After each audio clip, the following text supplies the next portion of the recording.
Hi everyone, welcome back to WebToTech YouTube channel. Today for this video I will be showing you how you can log out Twitter. So for that, first of all, you open the Twitter application. Now you are currently logged in into the Twitter account. To log out from this device, you need to tap on the profile icon on the top left.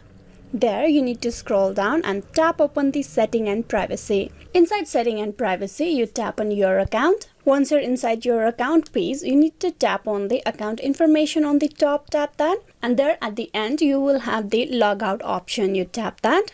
Logging out will remove all Twitter data from this device. Tap on logout. With that, you will be logged out from your Twitter account. So this is how you can log out Twitter. Hope this video was useful. Please like and subscribe the WebToTech YouTube channel. Thank you.